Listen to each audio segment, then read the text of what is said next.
My name is Hannah Sendeler. I was born in Berlin the 3rd of February of 1927.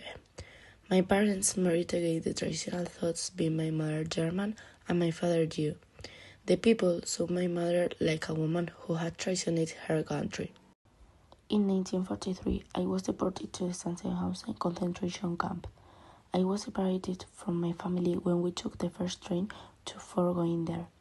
A train full of people with few possibilities to take air, to breathe, and a lot of people in the same conditions than me. Some people didn't get the chance to arrive in the camp because they lost their life in the way.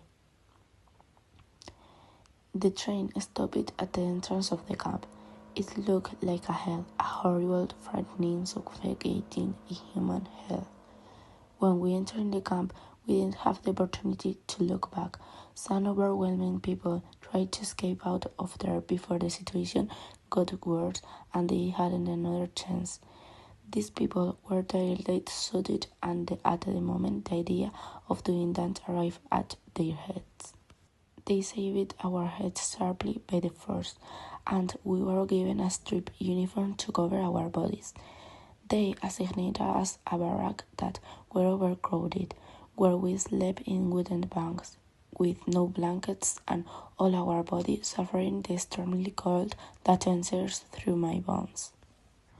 We were woke up before the sunrise by shouting and hitting.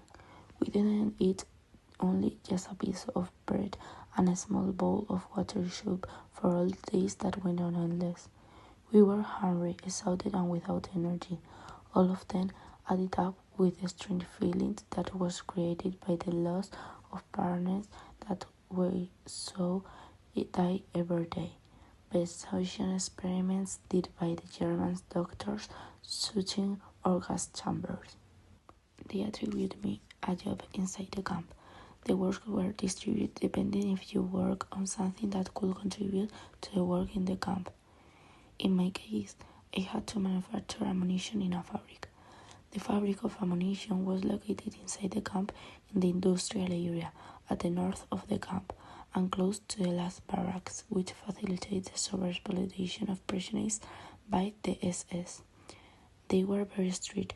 If we stopped or we done something wrong, the guards hit or kill us directly. We were learned not to ask questions, not to look them into eyes, and to be invisible without attention.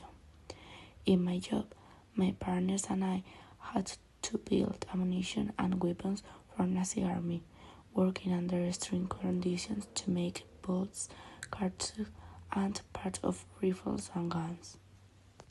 Finally, I survived along with 3,000 prisoners out of the 200,000 people who were sent to the camp.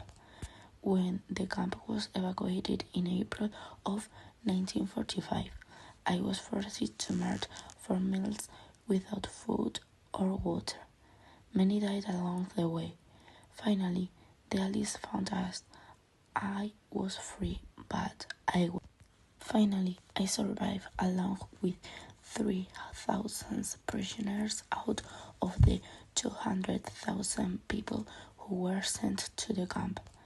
When the camp was evacuated in April of 1945, I was forced to march for meals without food or water. Many died along the way.